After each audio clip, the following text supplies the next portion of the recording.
Hello and good morning, everyone. This is Rico Siempre. Welcome to the second episode of Virtual Vital Signs. Nice to see y'all here this morning. So I have here with me Selma Cattenhaven, aka Scientific Cryptid. So, if y'all unawares, or this is your first time tuning in, Virtual Vital Signs is a podcast in which um, we try to share here on the show the different health issues and conditions and disabilities that people live with on the day to day. And so I came upon Scientific Cryptid um, on my scouring through social media, and he is a fellow educator, teaches science here on Twitch and records videos on YouTube. And honestly, just hearing your story has really brought me to ask them to come aboard and share their story with all of you. So I want you to welcome in Selma. Selma, you want to introduce Hi, yourself? Tess. Do can you hear me? Yeah, yeah. I, Can okay, everyone I hear hope him? my mic got just started. No, it's fine. Hey, chat, can everyone hear him? Yay, okay. We're good. All right. uh, So, Hi. so Selma, do you want to introduce yourself to chat? Uh, I then my name is Selma Chattenhouse. I am a field scientist, aerospace engineer, and also research assistant in real life. And to be fair, when I get called educator, it's more like I just do my random bullshit about science and it just works. Hey, I mean that works. Why not? you got you're still teaching someone something. So, where exactly do you work at? I know if you're able to share that. So I'm working. I will try to keep it vague while also give some idea. I work at some kind of a national lab that is not government run in the Southeast Asia. Now, in so I have to say I have seen some of your content, and it is kind of I know you speak in your own native language most of the time there, but at the same time hearing you out and teaching is actually very wonderful of you to share that insight with everybody else. So thank you very much, Salma. I really do appreciate it. I would say I want people to enjoy science the way I get to enjoy that is outside the school, because if like the way school teach science to make it boring is like it's supposed to be a sin, it should be illegal. Mm-hmm. So you're hoping that you can inspire others for your love of science with what you teach, right? Yeah, I want to show, like, I don't want to tell people, I want to show them like the nicer side of it. Well, I think that's one way to get people motivated, excited for it, right?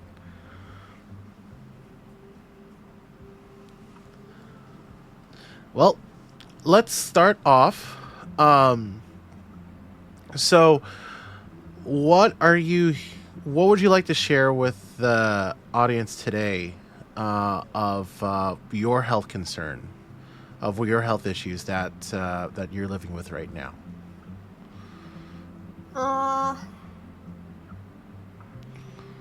to put it like briefly, my leg hurt all the time mostly. Uh, when I was in first years in the in the university, I got hit by a car and I bust my leg. And because I have some stupid level of pain tolerance, I don't think it's a big deal until 3 days later I just cannot walk anymore. Hmm. And I have to be carried to like the main hospital because university clinics say they cannot handle this kind of incident. Yeah. So, what led up? So, what happened afterwards? Like, were you able to get your proper treatment? Well, I get to the hospital, but it is a bit of a rush work because of the rush hour. And a hospital in Thailand usually have a lot of people seeking help. So Hmm. they get my leg checked up. Like I am all bruised. My leg is kind of like a many layer of purple color, Oh my God. and there like a little bit of bleeding inside my knee. Oh wow. And they're like 50-50 on if they want to like put a needle in it to drain the blood. Oh wow. Jeez. And then they get my leg like a little bit of shake up and x-ray because they want to make sure that I am not have like a hairline fracture Hmm. in my leg. And then they never ask me about what I'm doing. They only ask me if I have any important exam or work because it's around the month that most of the unit having the final exam. And I do have a final exam, so I have to tell them like I cannot take surgery right now. Oh my My God. family live Oh. like my family live like 500 kilometers away, so like half country away. And I have to take the exam. I cannot afford to like take extra years. Hmm. And there's no. And they No, go ahead. they also say that if like even with the surgery, this kind of like tendon damage, sometimes it's not going to go back to 100%. It won't be fully fixed. So I just choose for like a slower and no surgery way, which is like just let it heal by itself. Hmm. And I'm like 21, 22 at the time, so they say I'm pretty young, so it should work? Question mark, like a big question mark, and that's going to be really important later. Yeah. Yeah. All right. Hang on. And No, go ahead. No, go ahead. and then well, after that it just get a lot of painkiller. I got like a normal painkiller, like a lot of NSAIDs, and I got the weird one that is not NSAID.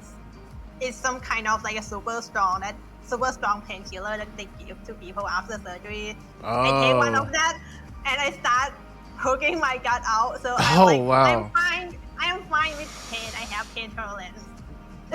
I have that level of I can take this pain, so I would rather just take the NSAID and call it a day. Oh man. And the big painkiller thing is like the non-NSAID one. They say like this thing not going to do anything much aside from not make it hurt. The NSAID does help about the inflammation that the damage is going to cause. So I just take the NSAID and call it a day.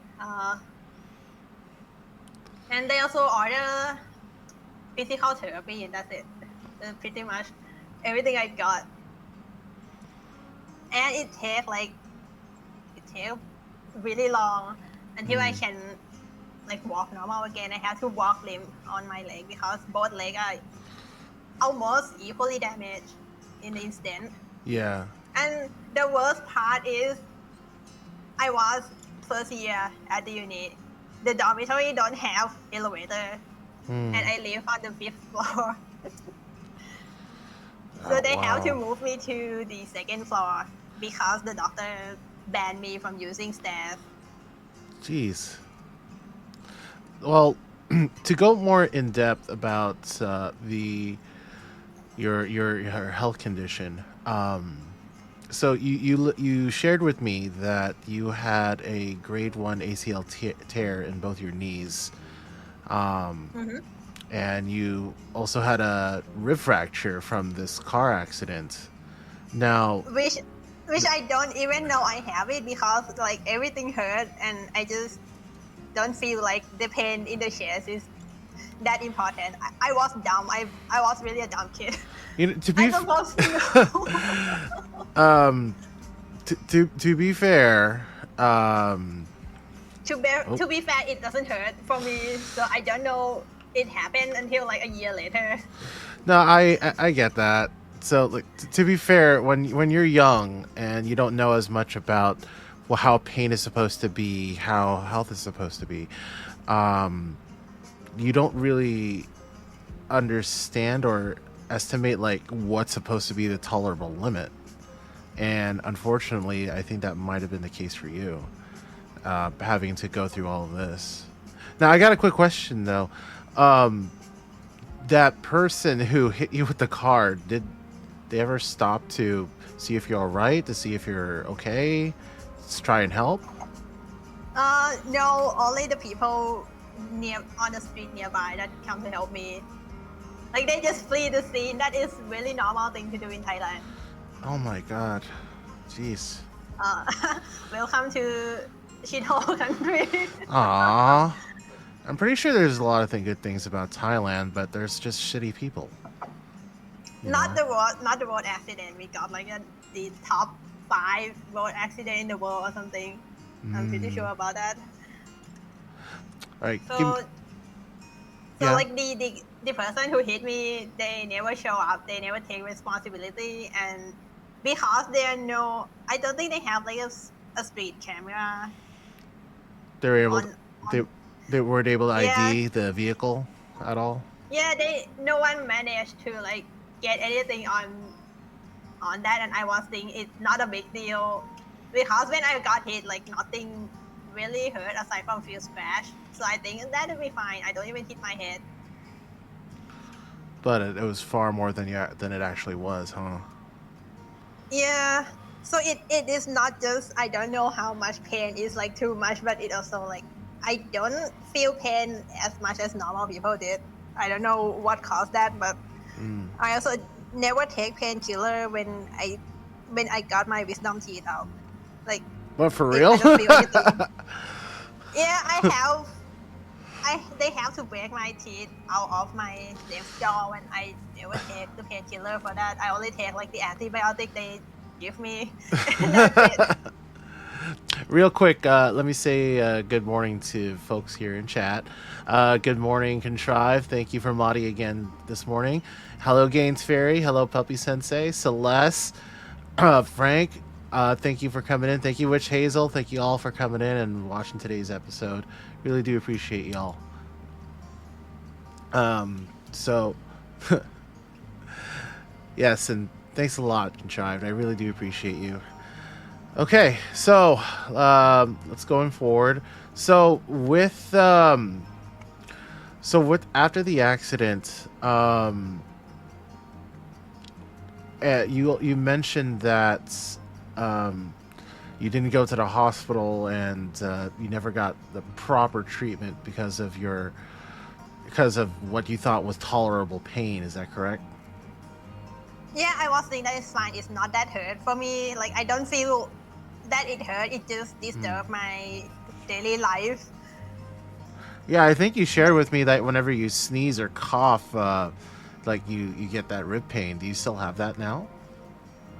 No, I find out about the rib crack because back then I have this kind of weird rib pain. I go to hospital and they just check me out with the EKG and they say, "Oh, you're pretty healthy. A little bit of interlude here." I am a bit more fit than normal people. I am like active person, and I engage in like a heavy combat kind of sport. This will be important later. I promise. Well, it definitely is. And I'm also like someone who works in the workshop, so I'm not like a office worker. I do a lot of work that require both my brain and my body. This is also going to be really important later. Of course. So, in terms of living with your accident after what happened with you, how are you able to navigate through work or your daily life? it just get really annoying because I like to walk to place, and Thailand is a place that you can walk, but the Hmm. problem is the sidewalk is more like a planter that you can walk on it. Yeah, I saw that you shared a picture of like how what the walkway is, and there's little to no, if any, clearance for disabled individuals.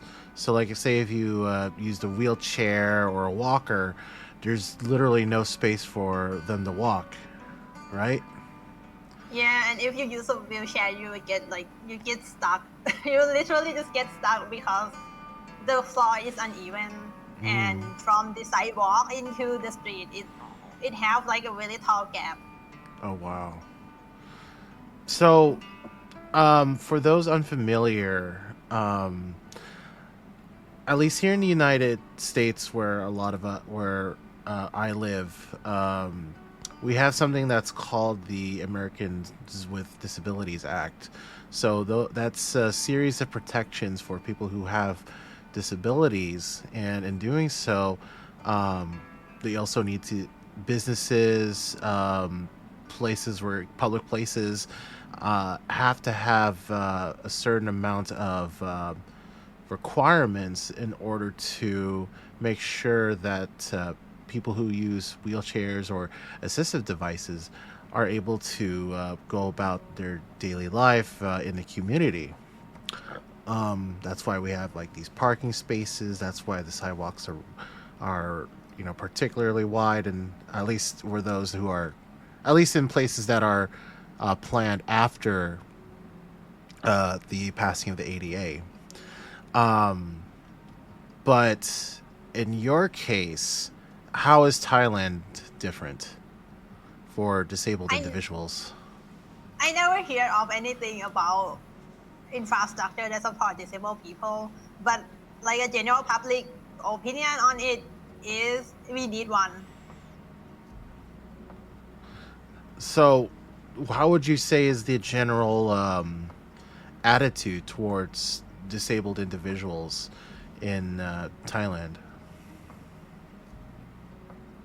Like I never actually see anyone with like prosthetic leg in my life before, and when I see one, it is belong to a foreigner, and they have like this carbon fiber looking thing, Hmm. and like a metal rod and a feet for a leg.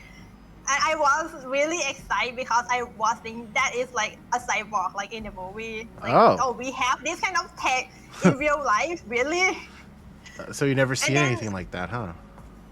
like, I never see anything like that. Like external device that moves like your hand or your leg. It's basically just Full Metal Alchemist for me. And I was like, this thing is actually real.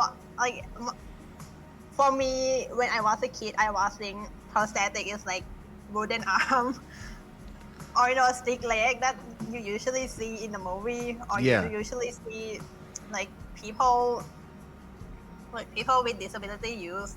Hmm. Or some people just don't have the extension; they just use a crutch or they just use a wheelchair. So I would say there are a lot of barrier that keep people with mobility problem inside their house. Like the walkway is one thing, the transportation is one thing, and the price of the prosthetic is just stupidly high. Like it's so high that there was a time when I am going crazy over 3D print tech. I was thinking I want to make something because I know someone who lost their arm in accident, and I know a kid who blew their hand up in the festival. Imagine it's like Julie Ford in the US, but it's Thailand version. Yeah. And then people also, got spaghetti hand because they poorly handle the pyrotechnic stuff. Oh Like wow. sometimes I just feel like, oh, maybe I could make something. And when I look up like the actual price of the device, I was like, this thing costs like 2-3 months of a normal salary. It's just crazy. and those are not a custom made one. It's basically like off the shelf, Mm-hmm. so it's not fit. I know a friend who talk about his dad who don't have a leg, and they say his dad just prefer using a crutch because the prosthetic don't fit him, and he cannot afford to get a custom made socket. So, there's no. So, is there any kind of healthcare coverage in Thailand that can support that, or is it like our situation in the United States where a lot of it is through commercial insurance? What's going on over there? If you don't mind explaining it.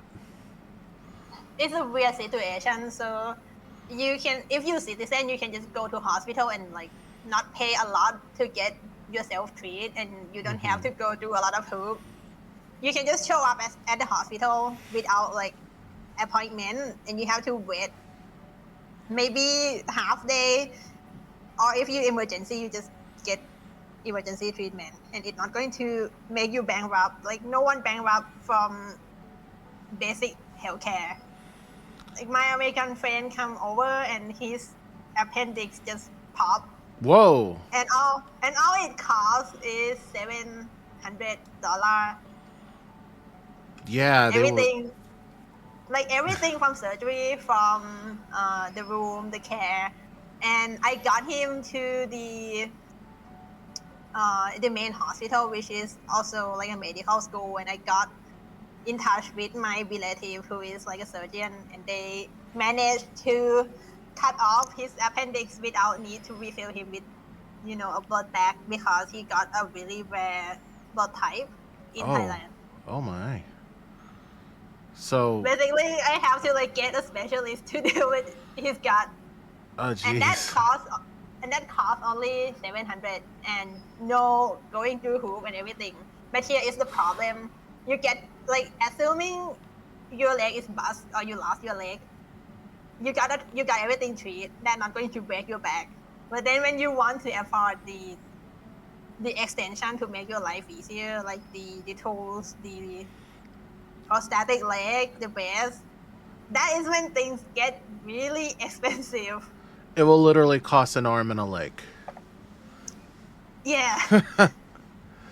Like when I got a crutch in 2024 last year, they say they get it that I can afford this, but if I'm not using it anymore, please send it back to the hospital so they can like give it to people who cannot afford it. Oh wow. I did send it back. Yeah, I did send it back. Real quick, thanks for showing up, Wolf a Lot Spam and Hikari. Good of you to make it. I'm glad you came in. Welcome to the second episode of Virtual Vital Signs. I have here with me Selma Cattenhaven, aka the Scientific Cryptid, and we're exploring his life after having a traffic accident and how he's been handling it so far. So, continuing our conversation. In regards to living with disability. Um, in Thailand, do you happen to see a lot of disabled individuals out in public? I would say I rarely seen one. You rarely Even see in this, them. like, in the street, in daily life, Hmm. most I get to see is old people in wheelchair with their family. Right. But you don't. Do you see anybody around your age or younger out and about who Well, also live with disabilities? I know someone because he is like the friend of my younger brother. He lost an arm in an accident, but I don't really actually know him enough to like talking about the incident. But I did go pick up my brother, and I see his friend just using what left of his arm, just hitting people as Mm. a joke. And I do see someone with a bad leg at the lab I'm working right now. We are not working in the same lab. I see him in the corridor. He just walk with one limp leg. He basically walked like me, and I finally just feel like, okay, finally some place that this is not a problem. Um, but would you say that seeing people living with people with disabilities, at least visible disabilities. they're not a very common sight out in public. Yeah, and I can guess why, because the infrastructure is so hostile for anyone. I would say anyone, because even if you got a good leg, sometimes the infrastructure just said no and then break your leg. Mm. Now, speaking about that, how accessible would you say is your average business or public space in Thailand, or at least around where you live? How hard would you say it would be for someone who does live with a physical disability to get around? I would say it sucks because everywhere, like stairs everywhere. I have to pick like a little bit more expensive dormitory or a place of living because Hmm. I cannot cross the crosswalk above the street. I still cannot walk up the stairs or too many of them. And so Uh, and there's everywhere it just stairs, like 2, 3 steps of stairs, it's still stairs. not It's an still a pain. not an elevator in sight. Well, if you go to like a big tall building, they have one. But if you go to like even a street shop, it will be like 2 stairs in front of the shop. Mm. Do Like you step everywhere, stairs everywhere, uneven floor. is anything maintained at all in order for people with disabilities to be able to travel freely? Well, they will attempt to try to make like accessible bus, but it's still the infrastructure is not compatible with the bus. Oh You still man. have like a really tall walk, like sidewalk for it. You still have really uneven. So even if you can get yourself out of the house into, I don't know, a taxi or Hmm. go with your relative, then you still stuck if you try to go to market. But would you so otherwise, if you're someone who has a disability, do you always need to have like someone to accompany or advocate for you in order to do anything out in public? Well, I see some people like selling stuff, but they usually have someone else with them, or they have someone else to help them move around because uh like if you want to cross the street, even if they have the slope, Hmm. the car sometimes don't stop for you, or sometimes you move too slow and the walk the crosswalk green light just not working anymore. It gives you like 30 seconds to cross, and 30 seconds? sometimes that is not even enough for people with good leg. Oh my god. Like 45 seconds or something like that. Like the longest I see is like 1 minute. Oh man. Um, I'm not joking. I That is like I the crosswalk I in don't front of doubt my. you.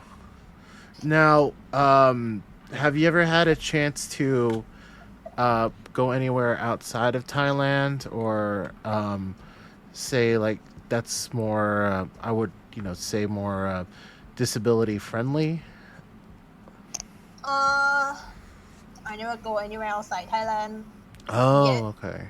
Yeah. but I do some research when I was working for like a Singapore company, Uh huh. and in my opinion, like I don't know if it apply everywhere, but like in my opinion, it a little bit better maintained in Thailand. Right. I mean, not to say that we don't have our own issues in the United States. I know there's, yes, we have all these accommodations and such, but that doesn't mean that accessibility is, the accessibility still needs work. Um, Even in cultural mindset, I still see people not even considering people with disabilities. So, say for example, um, as much as you say, quote unquote, shithole, how Thailand's a bit of a shithole, quote unquote. Your words, not mine. um, in the states, even if there is accessibility for disabled individuals, it's still sometimes it's still very hard for us to even access that. So let me bring up an example. I remember going to the HoloLive LA Dodgers game back July last year. Incredibly fun time. Um, it was really it was a sight to behold. Getting out of there was a problem from the stadium. So trying to leave, because there's only a couple elevators throughout the whole stadium, and so because where the Dodger Stadium is, it's very hilly, and you got a lot of walking and climbing to do. Um, but of course, there are people who are disabled that want to enjoy a good old fashioned American baseball game, but they gotta leave too. You can't stay at the stadium forever. So, me and my friend, we were trying to wait for an elevator to bring us down because, I myself have my own mobility issues. And every time it would get to the floor that we need to get off of, that elevator is packed. Packed. And it's not with disabled individuals. It's with people who can just go ahead and walk down the stairs just fine. And it sucked because there was all these people in wheelchairs and walkers or who need assistance just waiting at the elevator in line trying to find some way to get on. And every time it opens up, it's just it's painful to see because it's just sorely packed. Like there's no consideration for the people who do need to actually use it. So luckily, I am still mobile enough where I can walk down up and down the stairs, but I shit you not, there was probably some wheelchair user over there who had to wait upwards up to an hour just to take the elevator down to their vehicle or to transportation. And not even that, when me and my friend wanted to take the bus back to the train station where we have our car parked, because there's no way in hell we're going to be parking over at Dodger Stadium. There was a massive line just to take the bus over back to the train station. But lo and behold, when we got closer to the front, they said, "Oh yeah, if you're disabled, just come right up to the front." And unfortunately, that was never communicated to us. We were waiting in line for a good hour and a half, trying to get onto the bus to get there. And next thing you know, when we go up there and find out we could have just gone home or gone back to the station in a matter of minutes, that that really did bother me in the sense. So even though we live in a quote unquote first world country, we still have our problems because part of it comes down to the societal things that are ingrained within our culture, and another thing is communication. So even though you do have your own criticisms of Thailand in terms of their disabled access, I think that this accessibility is something that we all need to keep working on, because even though here in the States we do have quote unquote access, how can we access the accessibility if we can't even get there to begin with? And sometimes people just think if it's not visible, you are not disabled, and this is my most painful part of it. Mm-hmm. Because it's still a problem that I have even nowadays. Like since the day one to today, I still have to deal with it a lot. Yeah. So how are you dealing with living with your health condition, um, if like in your daily life? Like, can you give me a day of how you're navigating that? I would say I get a little bit more easy to piss off when my leg is hurt. Mm. And if people want to pull a bullshit with me, sometimes I just hit back at them. Like I just have the moment recently, like 2-3 days ago. Like the like I work inside a university, Mm-hmm. but not with the university, but I take the uni bus. And they don't have a seat, and when I want to take my time asking if I can sit somewhere, like they just chew me to get inside and just stand because you're young, you look like a first year student, you probably can do it. And I'm like, I am almost 30. My leg is recovering from 5 years ago injury, and I have a field work in like 4 months. If this thing is not healing, I am fucked. Sometimes So I have to be pissed off at people about it to get what need for my condition. does anybody try to help you out with that if that happens, or are you Everyone just look away. Like everyone seriously just not look at me. so you basically become invisible? It's more like it may be cultural because you normally don't want to be involved in someone else like business. Like Hmm. most of the time, if this happens, someone give their seat or something like that. But that day, the bus is like really packed, and the driver not really wait for anyone to do that. They just zooming off They're just zooming with me off. holding. Yeah, they zooming off with me just holding my dear life with the pole inside the bus. You know the grabbing pole. Oh yeah, yeah, I do. So I just hang on to it like a cat when people take the cat to the vet. Oh man, jeez. No, Um, and they dump me halfway to destination because they don't want to go that far. what? No, really? Yeah, so I work like on one side of the unit, and my place is on the other side of the unit. And like in the Hmm. middle is like the faculty that need to use the lab stuff sometimes. Yeah, yeah. So they dump me in front of the engineering department.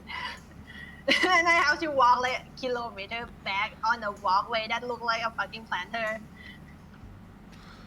Oh man, that. They don't have the wherewithal to drop you off where you need to be, right in front. They're forcing you Yeah, to.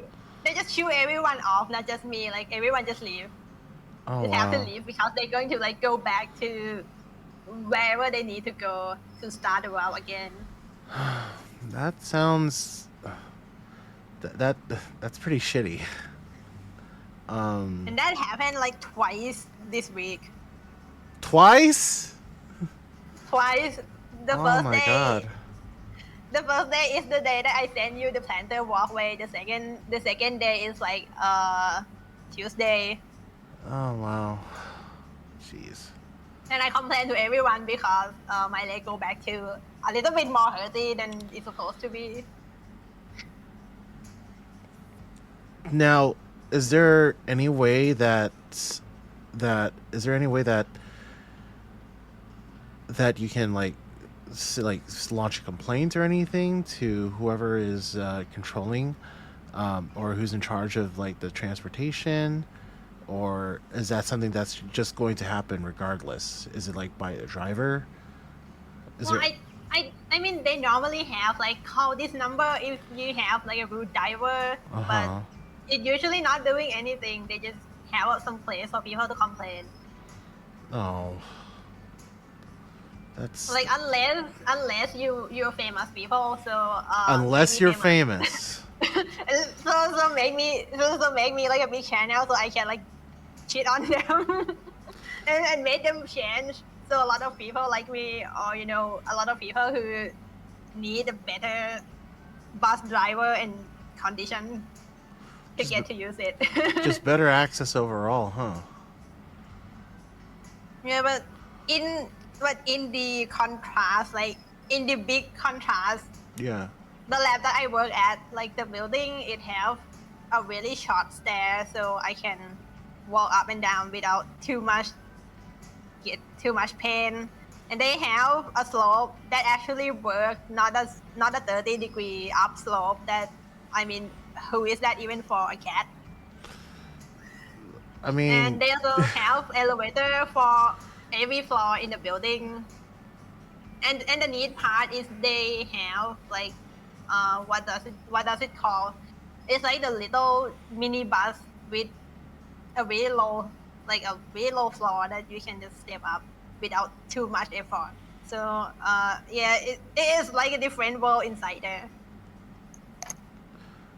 now, why? So, why is that? If you don't mind sharing. Um, To be fair, I don't know, but a lot of but this is like an inside joke in engineering field that everyone hates civil engineer because they design really shit infrastructure. So so I guess if you're a civil engineer, do better. so this is a call out to all the civil engineers out there in chat or out in the world. Y'all gotta not be shitty. uh, hello, Jay Shiro. Good to see you again, my friend. I'm glad you're here. All right. So now, in terms of living with your with the pain that you feel that you're having and with your disability, um, how do you feel about having to navigate it in your day to day life? Like, how I has would that say affected you it's like emotionally and mentally? mildly inconvenience. Like I still do things the same way. I still looking out for the way to make things a little bit better. Mm-hmm. Sometimes I just go crazy, go stupid, and think like if my knee cannot lift my own weight, maybe I can like make a spring load exoskeleton to make it work, and it's not working because I don't know shit about designing like biomedical stuff. You des- Okay, hold on. You are designing your own prosthetics or your own mobility aids? Yeah, like if I have a problem with getting up from sitting position, so I'm thinking like if there are external force that help me getting up, like it don't have to 100% help me, but a little bit more like less force that I need to put in my actual leg, maybe it work. And it's around the time that people have like a 3D printer start to be a big thing, and I see people do like a 3D print like exoskeleton, and I'm like, maybe that could work. Maybe I could get something to work, and then I spend like a day and night on YouTube looking like a different model that people make, and I get like a CAD software trying to like design my own thing, and decide between like do I want a pneumatic, do I want electric motor, or do I want like a more passive because I don't want to carry a big heavy battery with me. And it's still like expensive and really specific project that I still want to do, but I have to put it on hold because I don't know shit about this, and I cannot afford to like just take biomedical engineering degree to just make something that make my leg work. Oh man. But I'm I so would say a lot of my a lot of things that make me not getting too bothered with it is like we have technology, we probably can fix it. I just need to find a way to do it. we have the It's technology. it's the engineer part in me that not giving it up because one shitty leg. Yeah, I'm really glad to hear that you're trying to adapt in the best way possible with what happened with you.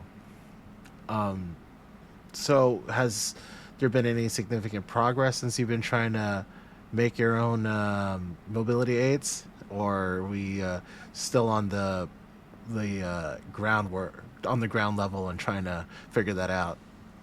Well, I don't know a lot about anatomy because I am from like mechanical engineering side of things. So the project is pretty much on hold, but I still keep watching a lot of video about people who make this thing and hope maybe one day I could make that.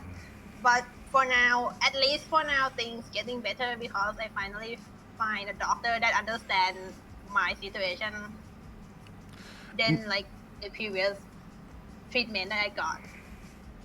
Now, talking about doctors and the clinicians and providers that you've had, I know some people receive great care with their doctors, nurses, and other staff. Some people don't, and they're treated terribly. How would you say was the care you received from your healthcare staff that have been treating you or helping you along the way? So the first doctor that I got, like when the injury is like freshly happened, Mm-hmm. oh, I would say he do the job, but he don't understand the situation. Like they think I am a normal university student doing, industrial design stuff. So, if you can walk, you will heal. The problem is I am also working like almost full time on the workshop floor, Mm-hmm. breaking my leg. So it always a cycle of it get healed, I go back to work, it hurt, and it get healed again, it get hurt again, and this is like a cycle that's happening like since then. And I would say it is not doing good for my leg. Did you The have? second time, Yeah, go ahead. Go. you first. It's fine. It's okay to ask. I was gonna say, so like, when you kept going back and forth, like, did you have like, was it the same doctor who saw you, or was it like a new doctor every time? Was it like a revolving Some door? sometimes the same doctor, sometimes different, but they have the same file, so they get a little bit of idea of what happening before. Mm-hmm. The one that I won't call it a bad one, I will call it unfortunate, is the one that I got in December 2024. I go to the hospital at 5 a.m. and I get my leg checked at like 1 p.m.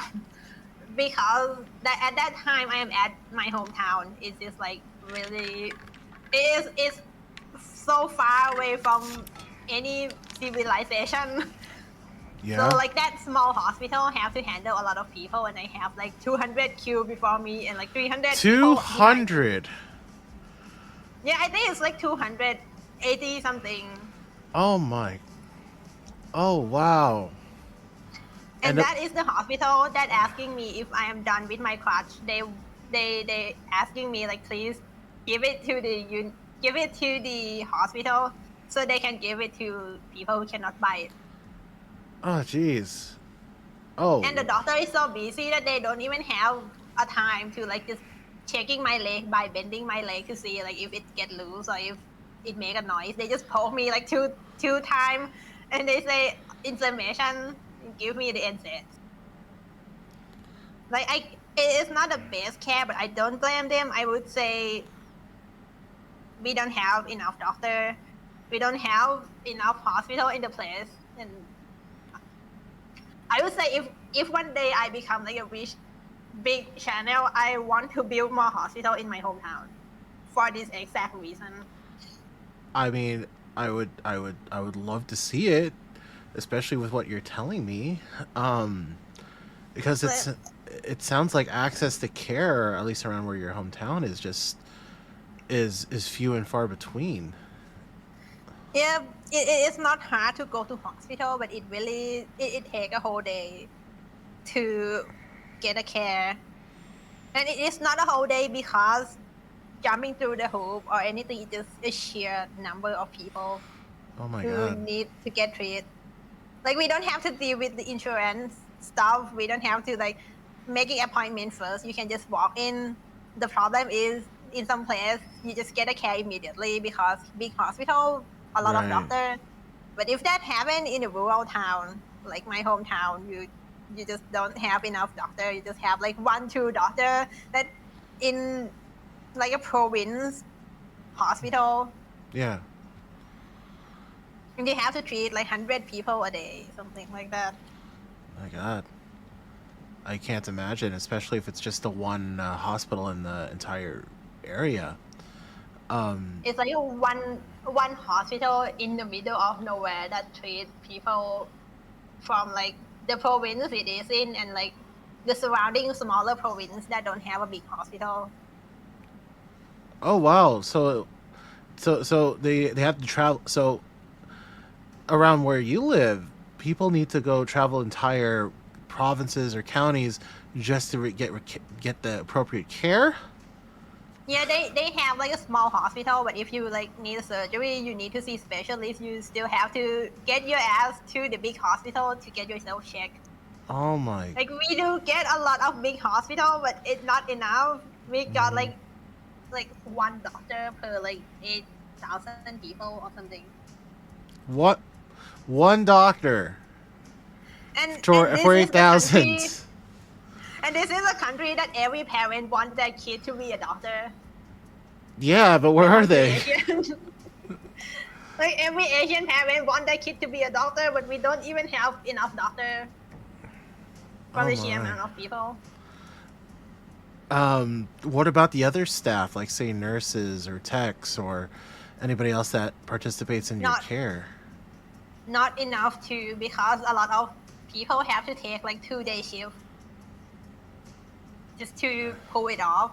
Like people do have easier access to hospital, but it also taxing on people who working in the hospital too. A lot of people get just don't do it anymore from the load of Hmm. the infrastructure. Like you got so many people need your help, but there's so much you can do when you know there are like 500 people waiting to see you in one day.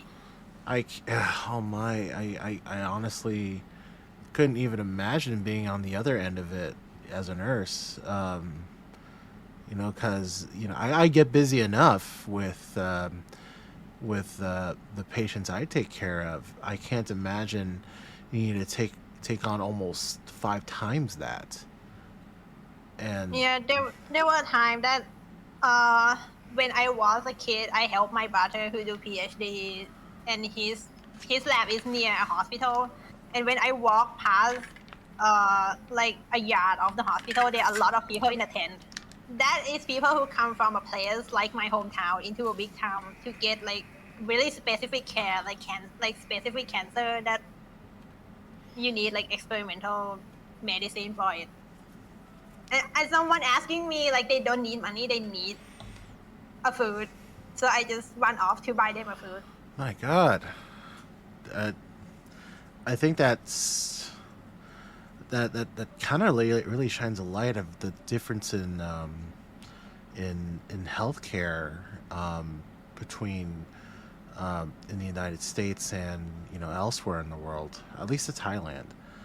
Um, I don't think that's something we really have perspectives on, or that they teach you. Um, in at least when I was in nursing school, um, how how internationally care is administered and delivered. So Yeah. like I'm The third uh, you first.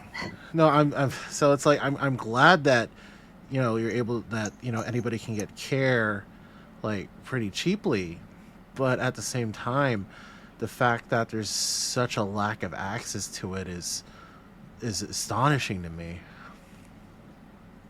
And the third doctor is like the best and probably also the pain part of it too.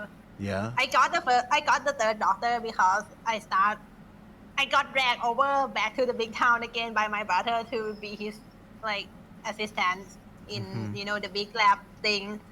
And my leg got really hurt, still really hurt at the time, and he say, "You're here because I want you to do a field work, Uh and you huh. cannot do field work with that leg. So go to the lab clinic, Mm. and the lab pay for it." So I go, and they spend like almost half hour to check like how my knee is moving on all the sides. And the care is really good and the meds just work. Like they give me like the latest version of the meds. Let me that luckily that lucky I have it next to me right now. Oh, okay. Uh, uh, I got like Arcoxia 90 milligram and some muscle pain stuff. And this thing worked way better than like the cheap and said that they give me before. Oh, is it because they narrowed down what is exactly causing you your issues? Is that correct? It is. It is also because they asked me like the first thing they asked me is what unit I am working in, and what kind of work that I am doing. And this is when the two activity I tell you is going to be important Okay. Yeah. Yeah. comes into play. Yeah. Yeah. Go ahead and The share first it. two doctor they never asking me what kind of work I'm doing. Like if my leg is not hurt anymore, that is done. But when I talk to this doctor, they say that like the work is not done when it's not hurt. The work is done when you go back to what you can do before the accident. That makes such a difference. Yeah, so they say it's going to take a year to make it completely heal. But because I have like a roughly scheduled field work in June, so I asking them like, can it be done faster? And he say it could, but it's going to be a huge pain for you. And I got the meds, and I have to like apply the painkiller or like anti-inflammation cream like 3 times a day in the same time. And they say I don't need a crutch or don't need a cast because it's better to keep moving but not too much. So I have to lower my activity for it. They say it's going to not being a pain within 3 months if I doing it like if I'm doing it seriously, which is like it's been a month and it worked. And they still say like this is good, but you have to keep it from getting inflamed again. Every time it's getting inflamed again, it getting worse. Mm. Yeah, so I'm like in the middle of doing give it a proper healing after 5 years, keep breaking it and keep healing it. So if I'm done with this time with it this time, it's probably going back to almost the same to before accident. And like they don't ban me from going to gym too. I just cannot use my legs, so I can do everything that uh is like a sit down exercise thing. And the problem is this is like the level of care that you don't really get from the basic hospital. This is like a private hospital Yeah. that the organization pay for because they need to take care of the worker. We got a lot of field people here and we got a lot of workshop people here, so they know what they are doing. But in the same time, you don't have you shouldn't have to be like 1% of the country to be able to access this kind of stuff, or you shouldn't have to be rich people to get this kind of care outside No, absolutely the place like not. this. Absolutely not. Everyone deserves quality care, no matter where you're from, what your financial Like status is, who you are. I am happy about the care I got, but in the same time, I kind of sad because if I am not having a big crazy background in my life, I will never get something like this because I cannot afford it. Yeah, and it's something we don't. Sometimes we don't really think about that. But I'm very happy to hear that you have the wherewithal to have that self-reflection about where you're coming from. And I hate to say it, but there is that certain amount of privilege. But I'm also glad to know that you're empathetic to anybody else who was in your shoes, because it is a shame how because not even I would say there's a lot of that here in the United States as well. if you have enough to pay, then you get a quote unquote better quality of care, which should never be the case because care is universal. Healthcare is a right, and it shouldn't matter. It shouldn't matter who you are, your financial status, your social status, whether man, woman, everything and anything in between, what color your skin is. Everyone deserves that quality care. And I think it's just something that, we we need to still keep striving for. Yeah, the difference from what I grow up with and what I get right now is like you shouldn't have to work as hard as me to get to this point. You should have this kind of care no matter where you are, what you are, No, exactly. or like how much money do you have. Like Thai healthcare system is really good, but in the same time, a lot of it is like a structure Hmm. issue that make people cannot give a proper care enough. Like the second doctor, like I would say if he got a lot of time, he'd probably give me a full checkup Right. and maybe asking me why I keep breaking my leg like that. But because there are 300 people behind me that he'd have to check that day, so they just cannot doing it. Yeah. To which, you know, it's also not an admonishment for the clinicians who are trying to take care of you or everybody else over there, because from what you're describing, it's it's they need to work with what they got, and unfortunately, it's something that it's hard to manage. Like I said before, I mean my clinic, in my outpatient clinic, I have to deal with a census with about 120. I can't imagine being a doctor of a small hospital like that needing to manage, close to 300 to 500 patients. So on one hand, I can understand how how difficult it is to maintain that level of quality, that high quality of care.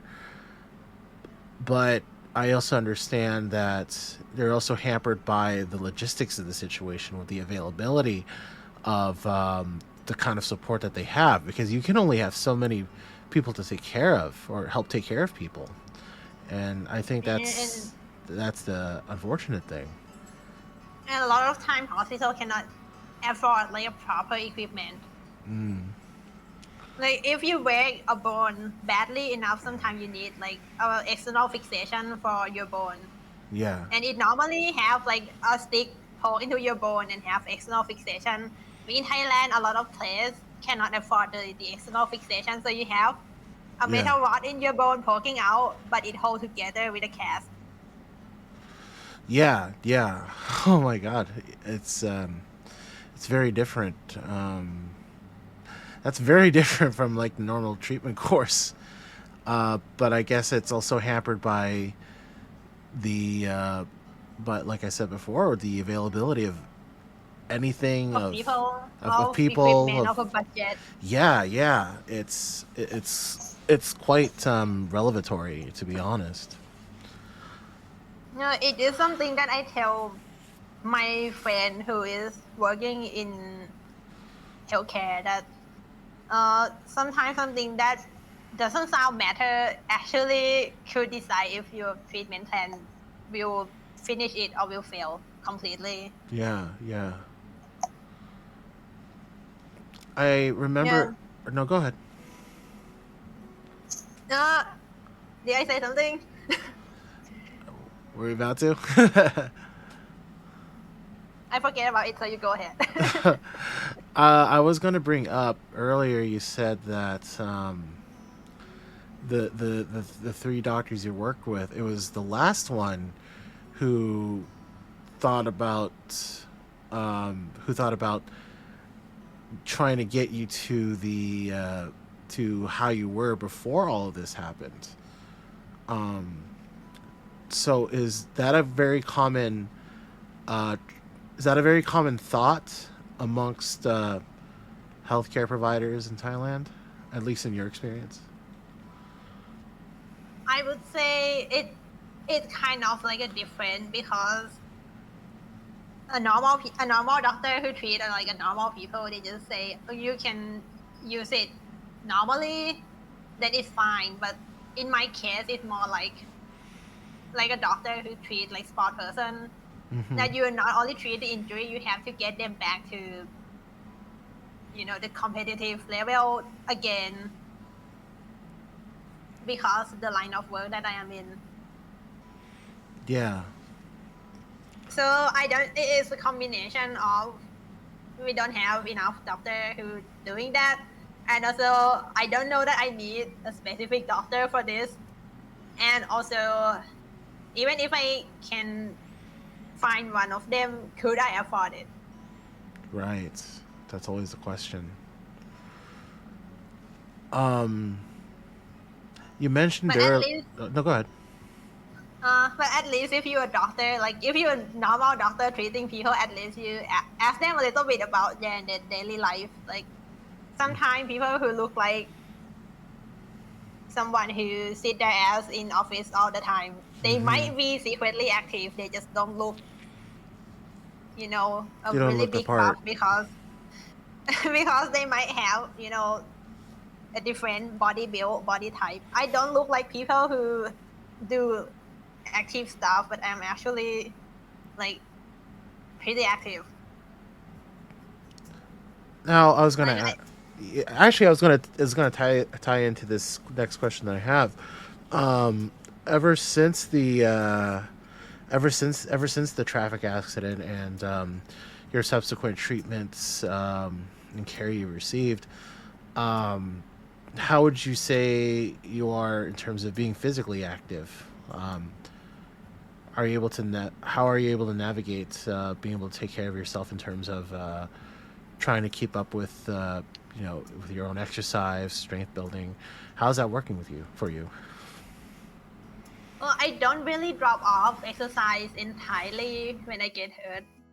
I just don't use the part that it hurt or the part that could affect it, but I would still, my leg hurt, but my arm still can lift, so I can just lift this 1 liter bottle as a weightlifting without using my leg because I'm sitting. Mm. That is the kind of thinking I I am in, and like in 2023, I was fit enough to take like a heavy combat tournament again, and then 2024, I screw up my leg again, so now I have to be recover well enough to do a field work and to go back to fight people again. I don't know if I could do it in the end of the year. I Mm. would not risk it if I am not confident in like the level of recovery I have, because I get a little bit older than the first time I hurt my leg. Now, um, I wonder what your doctors think of whenever you go back. I wonder if they're thinking, Selma, you gotta quit breaking your leg, man. Jesus. Yeah, sometimes they just say, "Oh, why can't you stick to normal office work?" And I'm like, but but I am but I don't like office work. Send me back to the forest, damn it. Put me in the workshop floor. I don't want to sit and look at the Excel paper all day. I Well, like doing things with my hand, but that also means I have to be on my leg. yeah, that's yeah, but you like what you do, right? Yeah, I don't plan to retire from any of this until if they kick me out of the lab. Probably my brother, or if one day I just feel like I'm done with it, I'm going to retire, do something else maybe. But I Mm, probably still do something hand on, like being like a bench scientist instead of field work. right. I, But I I absolutely don't like office work. I totally get that. It's not for everybody. Which I was also going to ask. Does your job like give you accommodations as someone who lives with a disability? The current one, the current one, I don't have to ask for it, which is really alien for me. I have to asking for it or even fight for it, or sometimes I have to get in the fight to get one. But this time, like the latest one, I just get it, no question asked. Oh, so it was a really alien feeling to be able to just get what you needed.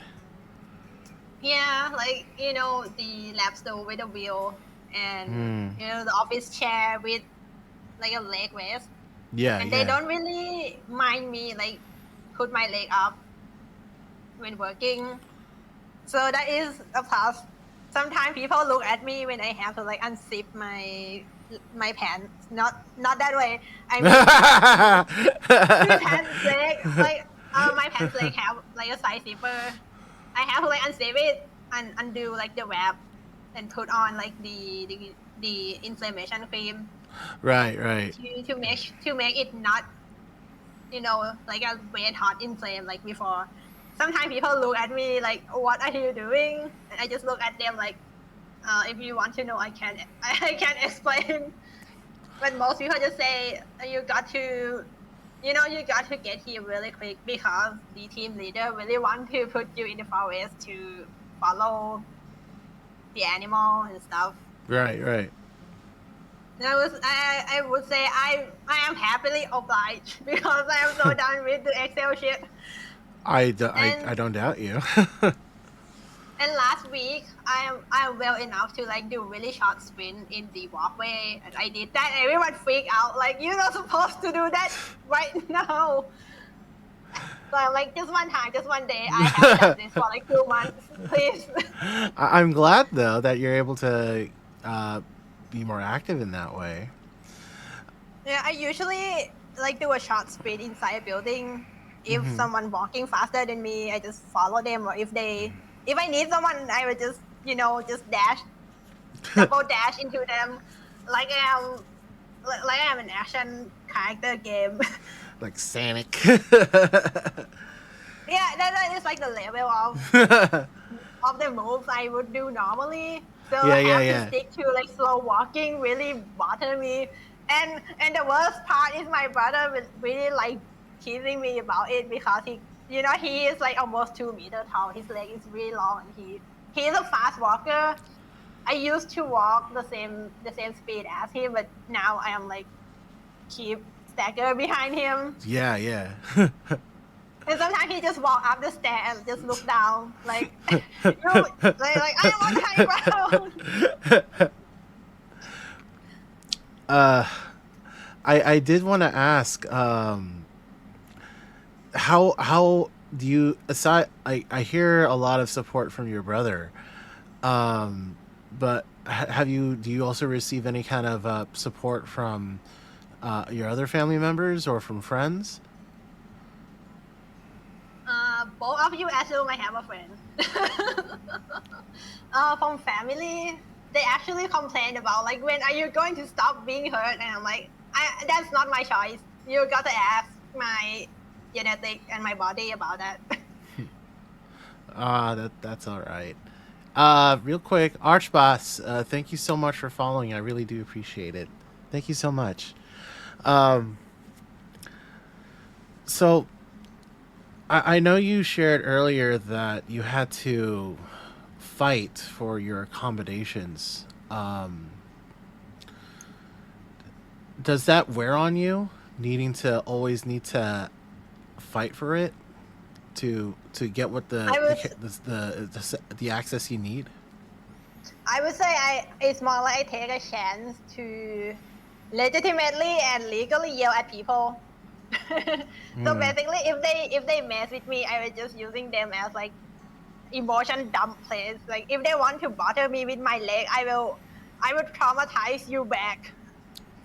Oh wow. You yeah, I would say like I'm not I am not kind of people who claim to be good people. I would if they want to mess with me, I will mess with them back, and I have no shame in it.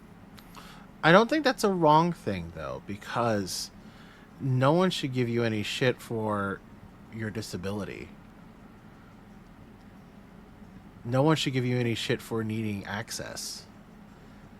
Yeah, I got a lot of problem using like priority restroom because if I sit down, I can't get up without holding onto something. Yeah, And some yeah. people just think you look like first year university student. Why do you need that? That is for old people. And I'm Yeah. like, I am old. I am 10 years older than you think, and also my leg hurt. Or sometimes like in this happened when the injury was really fresh. I Hmm. was sitting in priority seat and someone kicked my leg because They kicked your leg? they basically kicked like my shoes The hell? on the leg that just freshly out of accident few days before, and I am on the train to go to the hospital. Yeah. Well, there are like a monk step into the train, and for some reason a monk also count as priority seat user, so they think I am some teenage kid just occupying the seat. So I just show them my leg, and they don't even say anything. They just rotate and walk away, and I'm like, at least say sorry or something. Ah, boy. That's that's unfortunate. Um A lot of people don't think young people can get hurt, but we are biological construct to we can break. yeah, no, anybody can get hurt. Disability disability can happen to anyone at any time. Um I didn't think I would have become disabled, but next thing you know, here I am. I'm glad I can still walk and I can still do my job, but at the same time, it's humbling to think there are people like you, like me, everywhere around the world who need to navigate this, and it's unfortunate because not everybody has that has the wherewithal to think about another person's perspective. And it sucks that we constantly need to keep fighting in order to basically just exist or to live our own lives. And sometimes, like the way people perceive people with body issue also not great. Like in Hmm. Thailand, sometimes they think like people with disability wouldn't have a life. They wouldn't go to cosplay con and they wouldn't have a high paying job. But I mean, here I am. Yeah, I do both. Like right now, I just work on something that really big, and the pay is like I would say it's better than average. But yeah. it doesn't help me not having a leg pain at the night. My Mm, leg still hurt. I just can't afford to ignore the pain by open a new box of things I order. yeah. Well, I mean, I get a new thing, it still not help me with the pain. Now, is this pain that you're feeling, um, like, is it something that can be eventually relieved, or is this something that you'll be living with? Some part, like my experience, really make me don't like the way some disability support work. Like they have like a money limit for it, which is doesn't make any sense. Even if you wish like billionaire wish, you still can be disabled. Yeah, yeah. So having like a money limit really stupid. Like I don't need the support money. I make a lot.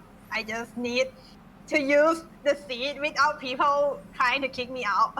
Yeah, that's how it should be. And the fact that there are people out there who can't even like consider that, it sucks because it's something that we don't, they don't normally think about until it happens to them. Like my wife Annika said in chat, people don't care until it happens to them sometimes. And people usually think like we have no life, but like no, we are full of life. You just never even get to see it because we cannot leave our own space. Or even if we leave our own space, we still got into a wall before a wall to actually going out there to be seen. And I have a friend who have like a brain surgery and spine surgery, and yeah. he doing like what does it call? I don't know what it's called in English, but it's like the guy in a big armor, and he cosplay like a space marine something. But Oh. he because he cannot walk, so he put on an armor and make his wheelchair to look like the mechanical car thing. Oh. And then people shit on him because he used the priority bathroom to relieve himself, which is like, What the yeah, hell? cosplayer can be disabled too.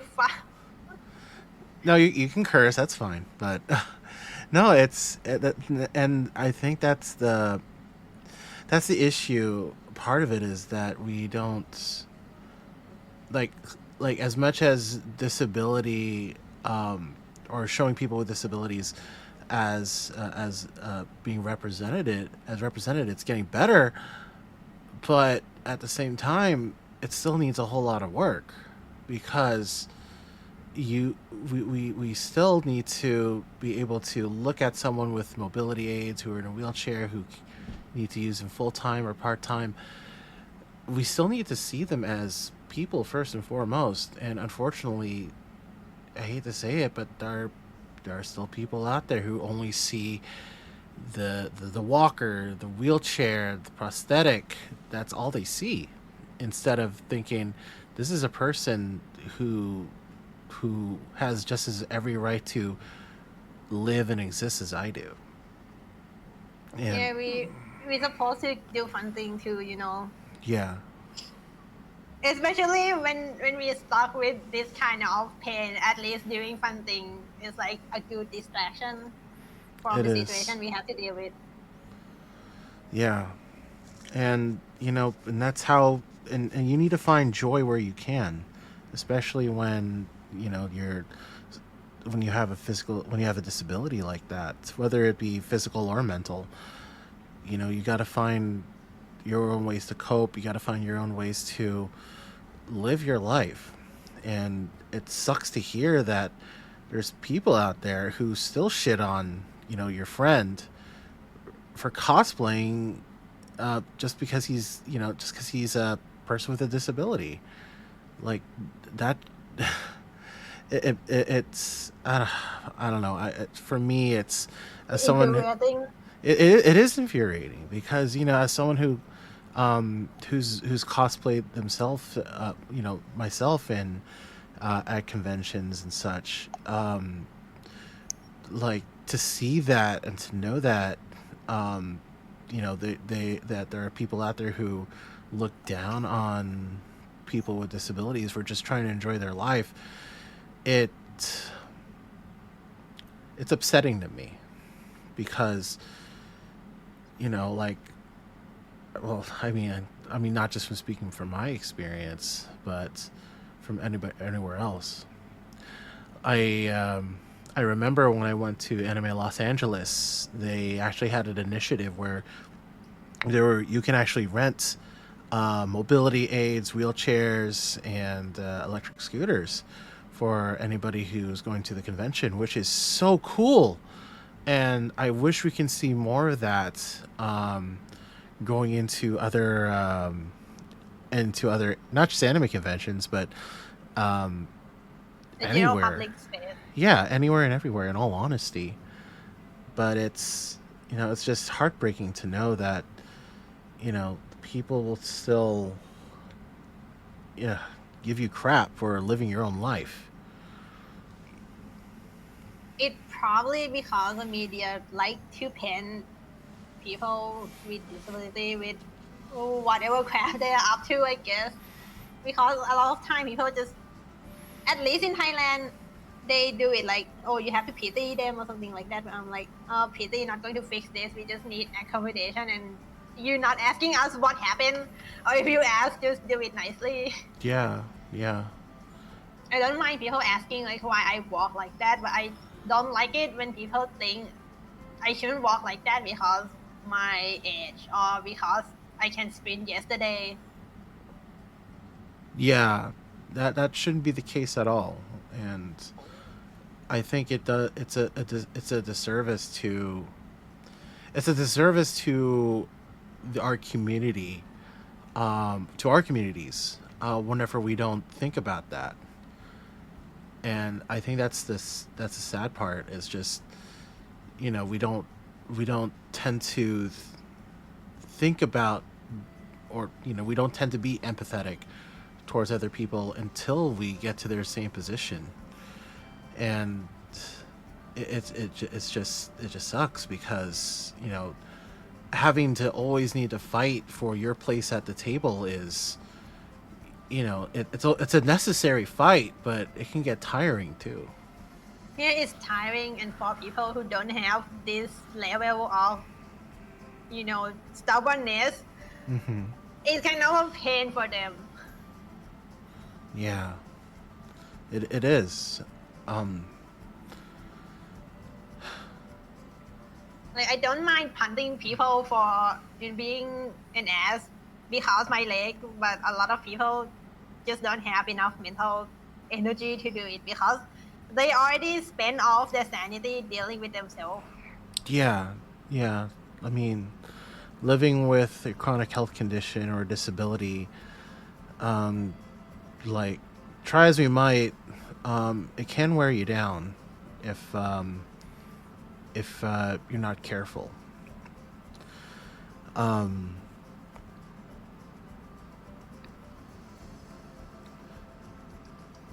in regards to that,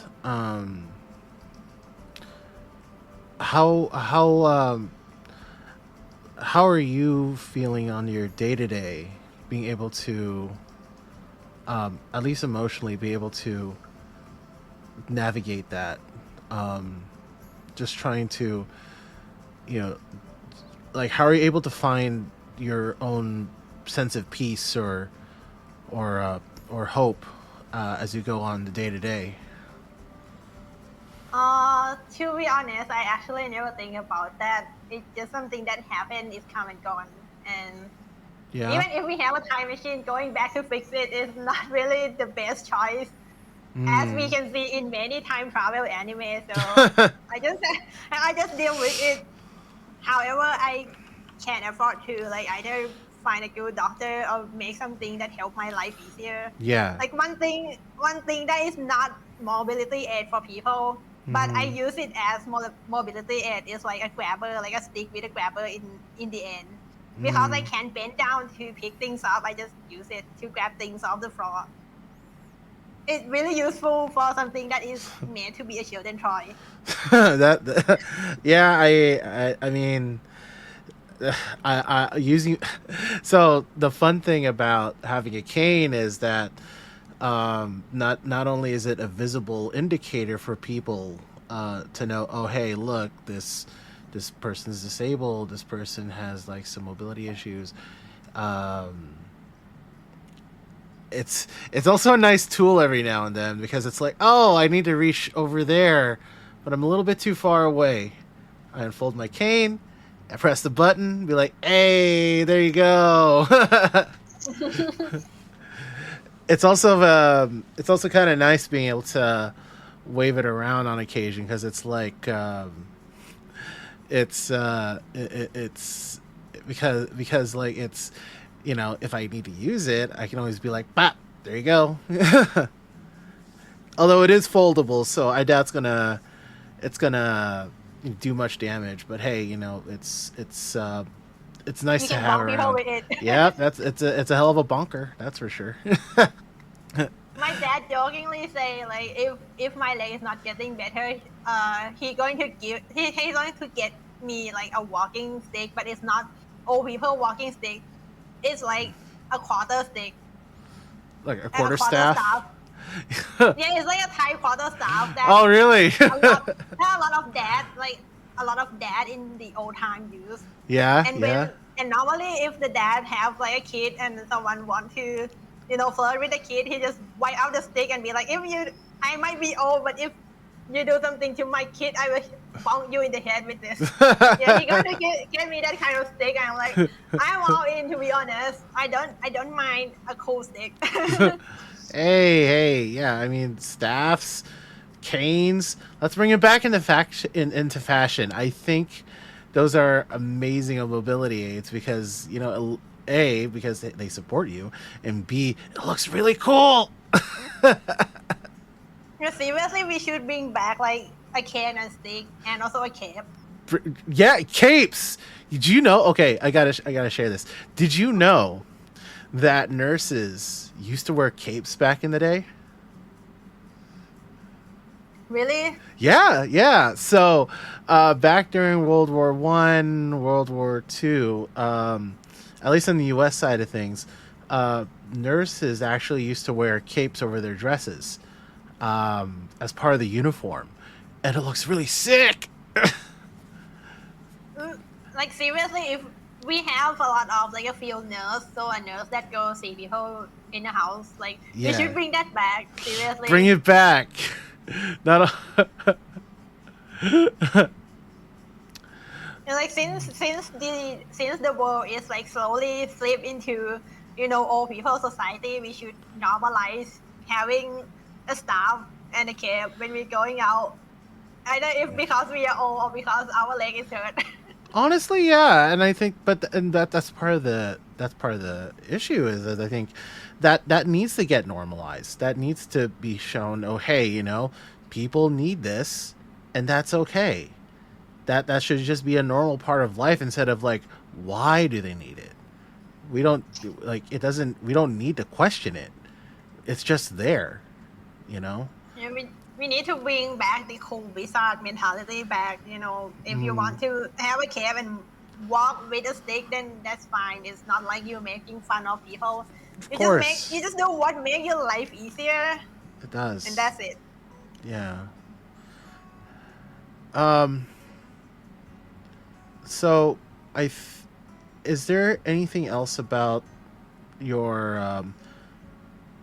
well, I was going to ask, what are your since living with your health condition now, what are your do you have any health and wellness goals you have in mind for yourself that you're trying to achieve?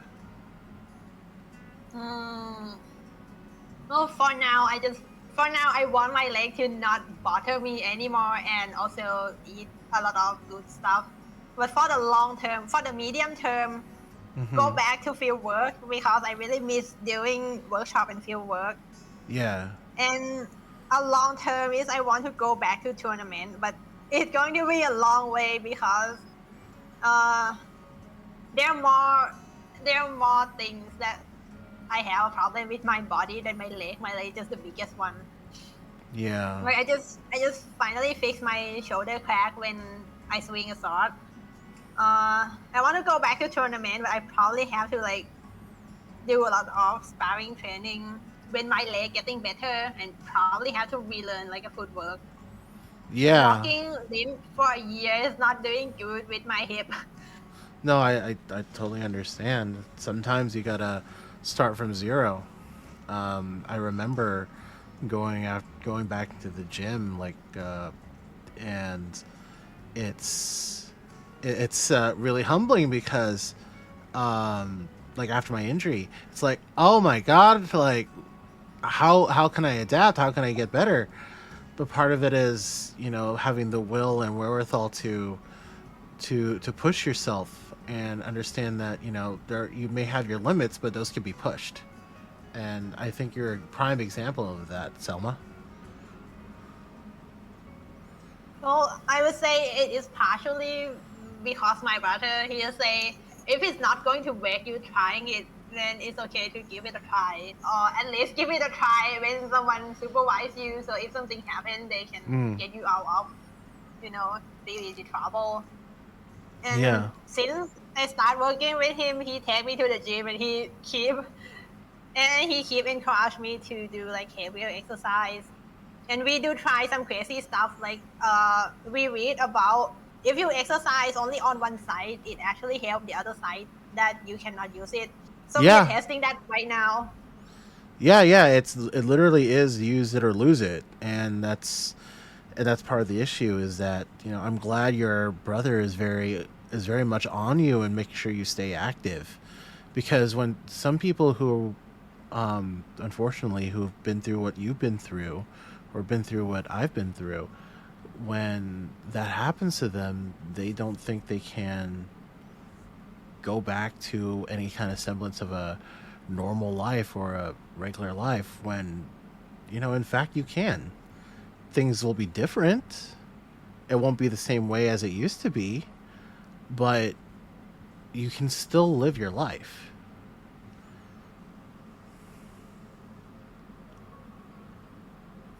I would say having someone to support you actually help a lot. Like sometimes I just think my leg probably not getting any better, but it help if I think too much about it.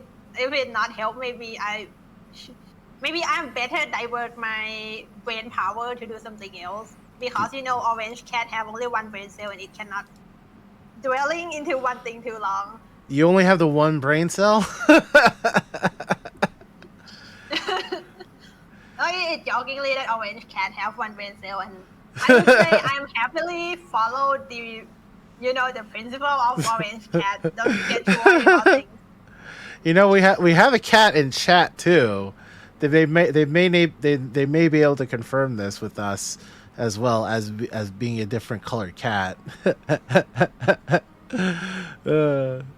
Yeah, sometimes I have to remind myself, like, orange cat have one brain cell. You better use it on something else. That is not worry about if it's going to heal or not. yeah. That is like a part of biology. We got a lot of exception. Like my brothers jokingly say, like biology have more exception than the rules. So anything possible within the limit of physics. Yeah. It is possible.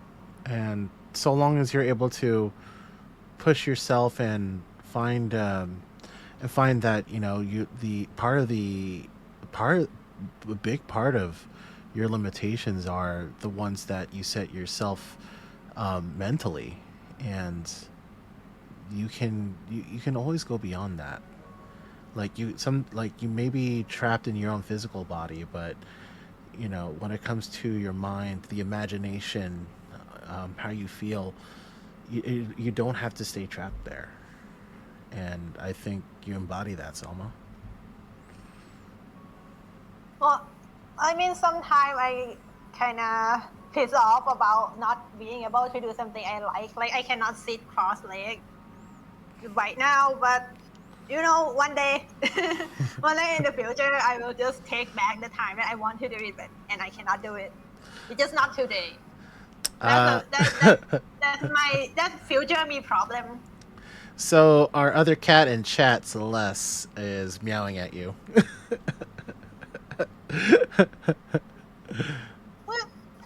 Just make a cat noise back at them.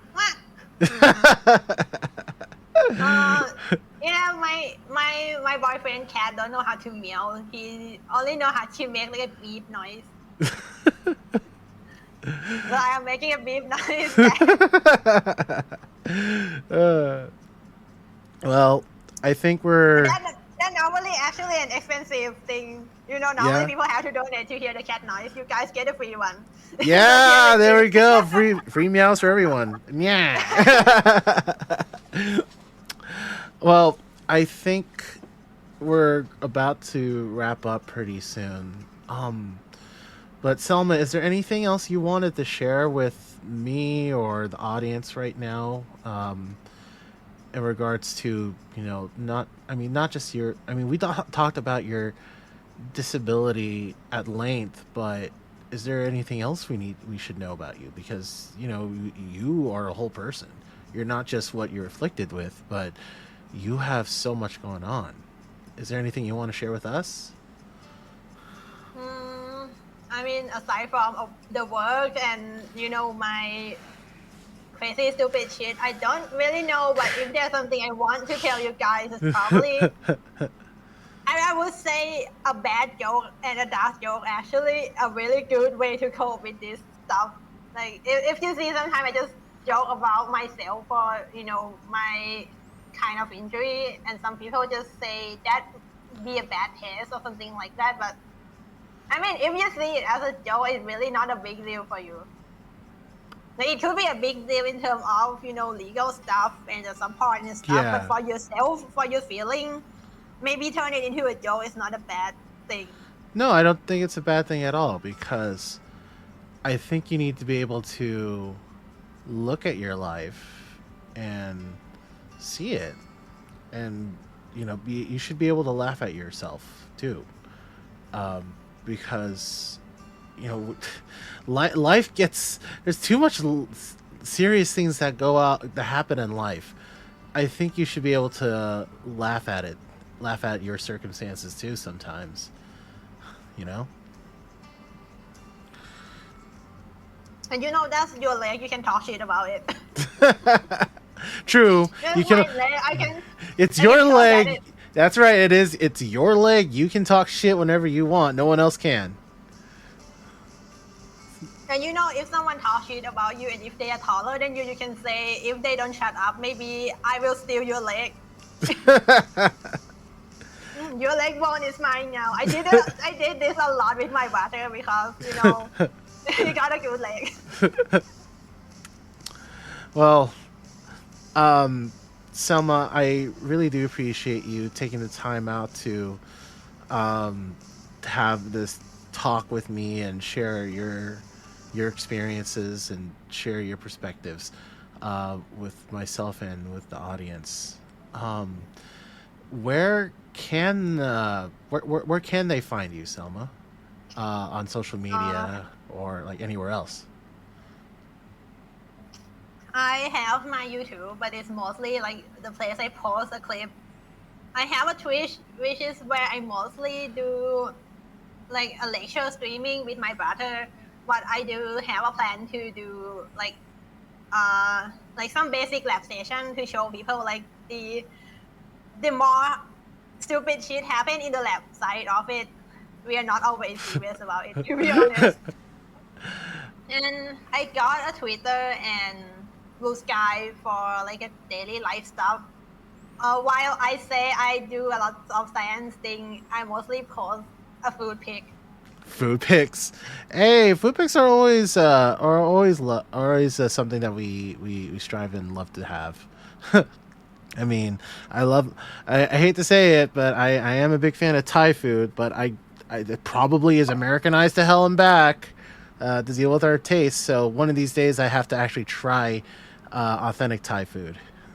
Well, I mean, I would say the level of spiciness in Thailand is like make you regret being born kind of spicy. So Oh, give me that like challenge! Yes, yes, send to me. Send to me, Selma. You also can request like make it like killing me kind of spicy or something like that too. But I would say you might end up with like a gut pain because of that, because I see someone did that. Yeah. But yeah, I'm happy to know that that you're still active and like be able to share your interests and hobbies with us, on all your platforms. So thank you so much, Selma.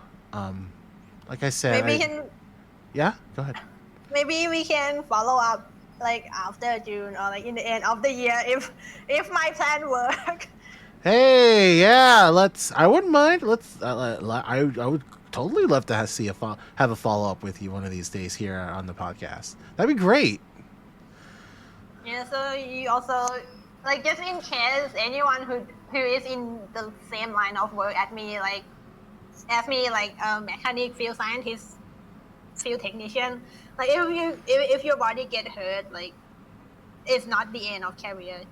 There are ways to go back. You just have to think about it like I might cannot carry things anymore, but now I get like a tools box with a wheel, so I can drag it everywhere. Yeah. Like there are more than one way to fix a problem. Sometimes you just have to think in a Yeah. different way. Yeah, You there have to think like is. Orange Cat. Yeah, we just need to imagine it. So, Selma, again, thank you so much for your time. I know it's fairly late over there in Thailand right now, while it's getting close to the late morning for us here on our side of the pond. But I mean, I would say I'm more happy that people wake up to watch us.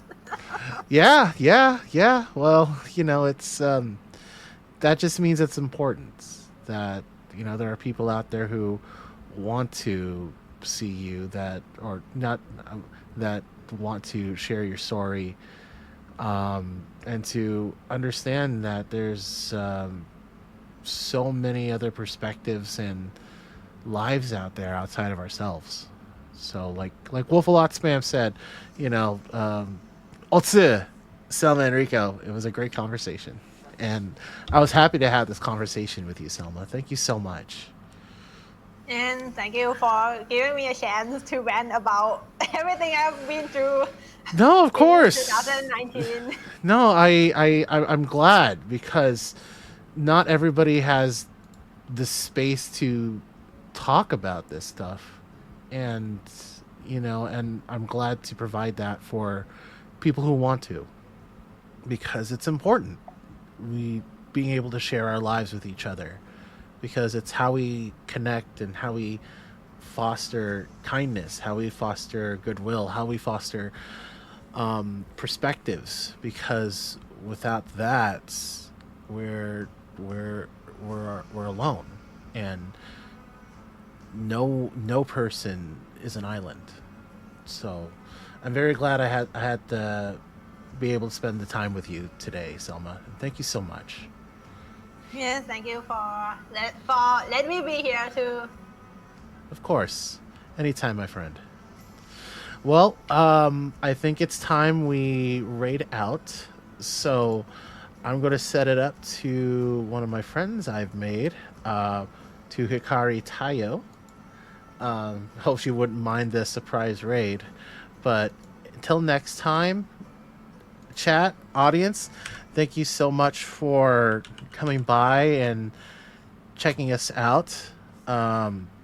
Because we're I'm glad you all think what we do here is important, and the fact that you're willing to listen to us talk about these issues is